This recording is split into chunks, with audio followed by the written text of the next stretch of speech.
How y'all doing? It's another episode of In the Zone. It's TK going solo this week. This is another edition of In the Zone playoffs, and round one has just been completed. And for the first time ever in No Control Zone history, we've had four sweeps. We've never had that happen before. Always one game has always at least went to a third game, but not to be for this one. So congratulations going out to the Lakers, the Bruins, the Brewers, and the Islanders, who are going to be our final four going into the cash games. And it's a pretty exciting final four, that's for sure.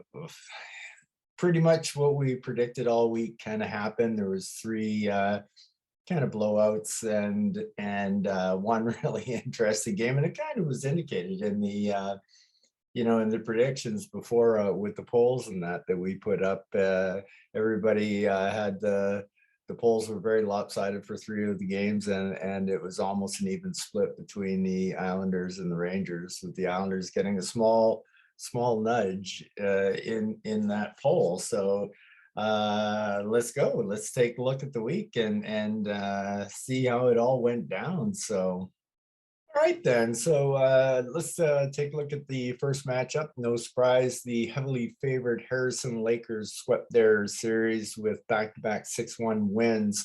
I gotta give a kudos going out to Steve Grant this week, man. He put up a really good fight in game three, even though or game two, even if you had a one in game two, you couldn't have won in game three, but you gave it you were really close in that game, and made Renee definitely earn it. So good job by Steve putting up a fight there. So as expected, the Harrison Lakers have now have swept the pitter patter and are moving on to the semifinals, and the Lakers are looking for their fourth cup.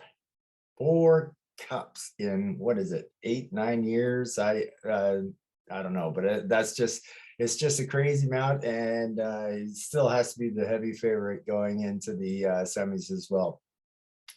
Then we take a look at the Brewing Up Some Suds against Flying Colors, so Langway Division's first place team. See how they did, and they had a right out of their easy time bit as well with Flying Colors. So once again, two back-to-back 6-1 wins for the Bruins, and Flying Colors was, as they posted a little earlier, they're happy with their first playoff appearance, and they should be. And now you can kind of measure what more you need to do to win a cup, and it's just levels of progression. And Garrow took a big progression this year by getting into the playoffs. So good job, Garrow. Excellent, well done. And as expected, the Bruins will be heading into the semifinals as well. So both first place teams from both divisions have made the playoffs, and they are also 1-2 in the fancy stats. So you got two strong teams out of four going in there right now. The East Coast Brewers and Macaulay Mustangs. The Mustangs didn't put up much fight. They lost 7-0 and 6-1 in game two. They did win the goaltending category, and that's pretty much the only category they won. It really wasn't that lopsided because the Brewers in game two didn't have their best game by a mile, and if they're going to keep up with the Bruins in the semifinals, they're going to have to pick up from their game two performance. But if you take a look at their game one performance, they 60 points, so you can't go wrong there. And before that, I think he had a 60-point week, either 2 out of 3 weeks or back-to-back 60-point weeks. So good job there. And of course, for me, the matchup of the week was with for the last 2 weeks has been with Colwood Rangers. Me and Dino, we had her out, man. It was a battle. But the Islanders just poured it on with a 70-point week in game two, and Dean put up 54 points and was still 16 points behind. So that's kind of harsh. Hit the Islanders at a hot time for sure. However, the Islanders went into the week with only one goaltender, so Sorokin went down, still not knowing if Sorokin's going to return for the semifinals. However, he did travel with the team as they just left on a road trip. So hopefully that's a good sign that Sorokin will be returning. If not, the Islanders could be in tough against the Harrison Lakers. So just for the fun of it, just to so basically what we've got coming up now is we've got the Harrison Lakers and the Courtney Islanders are going off in one semifinal, and Bruin Ups and Suds and the East Coast Brewers are going up in the other semifinal, and they both should be doozies. But just for the fun of it, why don't we? All right, so I just took the results of the game threes from the first round, and this is kind of what would have happened. This is kind of what you can possibly maybe look forward to. It looks like the Lakers would have beat the Islanders 5-2 here. They had 23 assists, or that can't be right. Oh, no, this is plus minus. So the Renee had the Islanders by 5. The Islanders had the Lakers big time in assists, 91 assists. That's crazy. And the Lakers definitely have the Islanders in the goal scoring department, and as well as in the penalty minutes. Yeah, so the Islanders actually, I'm not sure anybody's done this year. Actually, outscored the Lakers in a two-game stand. So 125 to 117. So that's pretty amazing. Both goaltending performances were probably down from what both teams expect, but from what we see here, it is relatively pretty close. So it could go either way. You never know.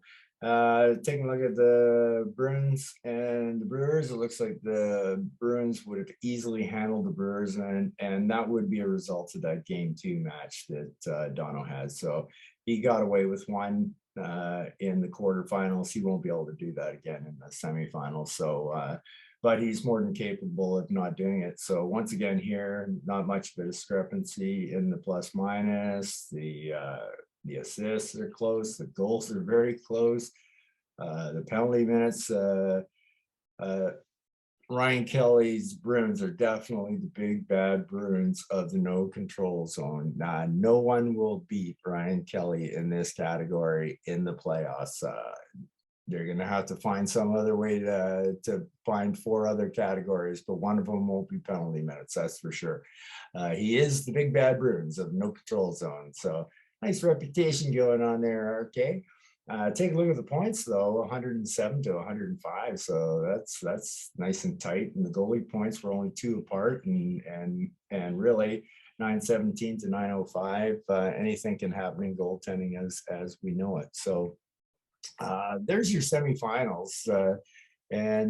So basically, if these teams had played in the first week, it would have been the Lakers and the Suds going off in the final. So we'll see how close that is to being really happening, and very well could happen. So yeah, so that's kind of exciting. So let's take a look at the consolation round, see how the boys in the consolation round are doing.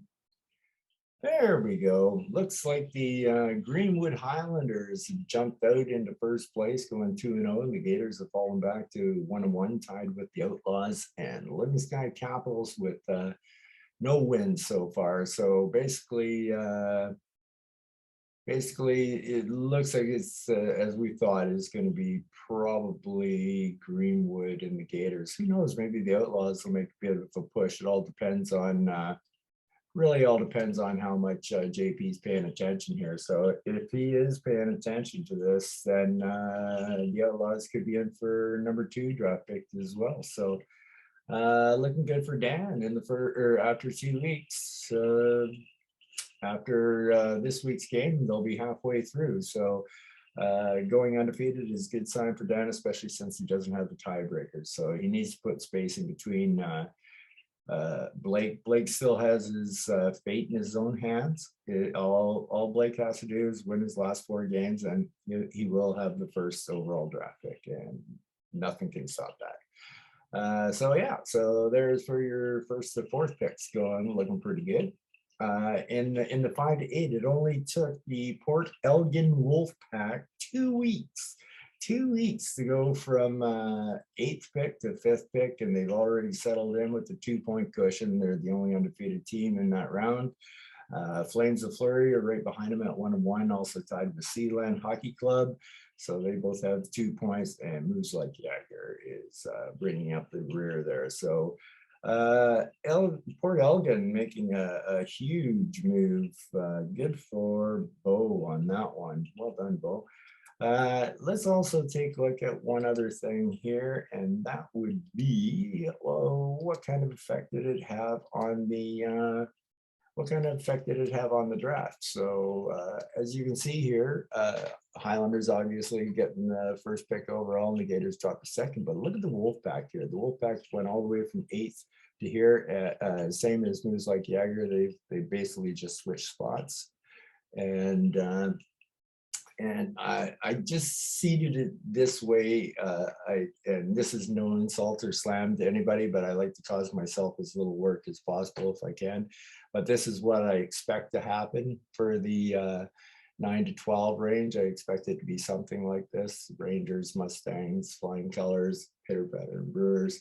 And then Brewers, Isles, and Bruins, Lakers, they're locked in to be 12 or 13 to 16 picks. So let's see who had some good things happen to him. It looks like Mr. Keith Salter could benefit big time by the Rangers being eliminated.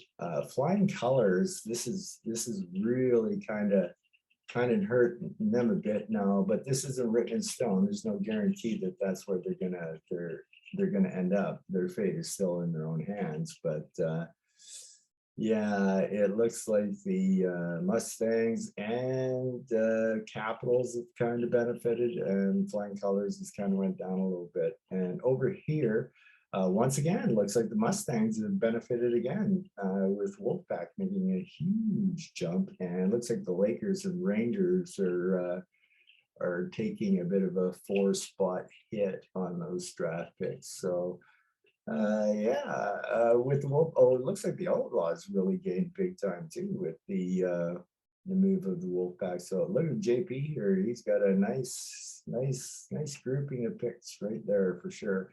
And the Capitals have gotten none of their picks in the Final Four. So that's well done, Al, to get all your draft picks in the 12 round and below. So looking really good.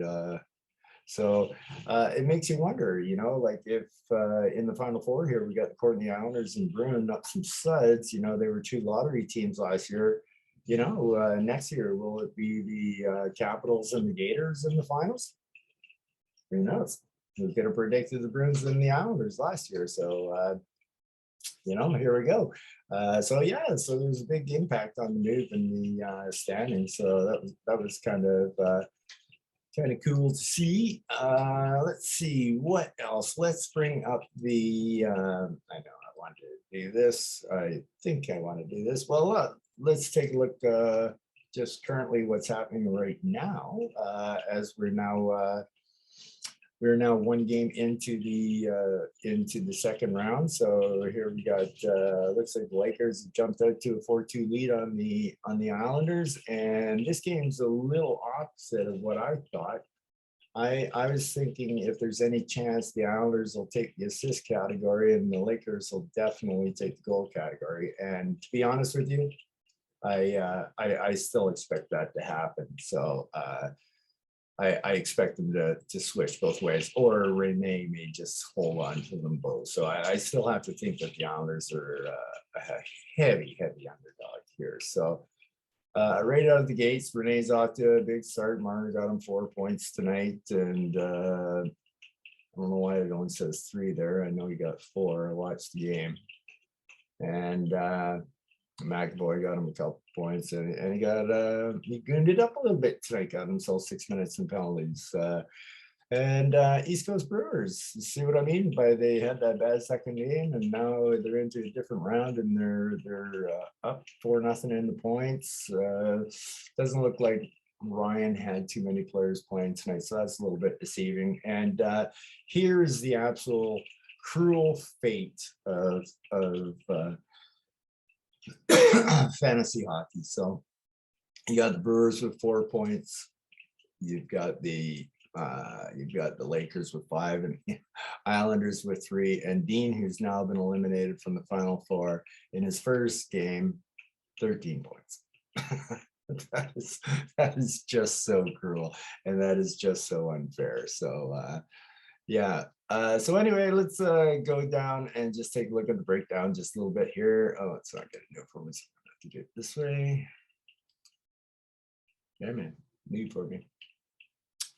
All right, gonna go to the breakdown here, and just to see how, oh well, let's do the Bruin ups and sides first. So let's see how they fared against East Coast Brewers this year. So 13, 10, and 1. So that's looking like it's going to be it should be a barn burner of a contest. The points were 107 to 105, and yeah, especially if Dono plays up to his potential and Ryan plays up to his potential, it could be the best match of the semifinals for sure by a long shot. Okay, so let's take a look at the Lakers, and the Lakers against the Islanders were 17-7. So that does make them a huge threat. So let's see, that's 7. Oh, the Brewers had 7 wins against them too. So basically, out of the final 3 other teams that are left for Rene to face off against, the Islanders and the Brewers have had the most wins against them. So, it's not even going to be a cakewalk for Rene, even though everything indicates in his way. 17-7. I mean, he's that much better than us, right? So, should be interesting, but you never know in fantasy hockey. So anyway, that's about all I got for you tonight. Hopefully I'll have a guest host with me again for next week. It wasn't the most exciting first round that we've ever had, but I enjoyed the Islander Ranger game. For me. Anyway, so it's going to be nice to be playing in a cash game. It's been a while since I played in a cash game, and last guy I played was Mr. Marty Brayman in that cash game. So I don't know who I'll be playing in that game. More than likely playing in that game. I'm hoping I'll be playing for the Brayman Cup, but I'm also a realist, folks. So yeah, I'm hoping to pull a little cash out of this year so that I'm not always forking it into Renee's pocket. So that's all I got for you pretty much this week, guys. Like I said, it was a fun last week, and it's hard to believe that our fantasy season is down to 4 weeks and we're done. So kind of crazy. So anyway, you guys all take care out there, and peace out.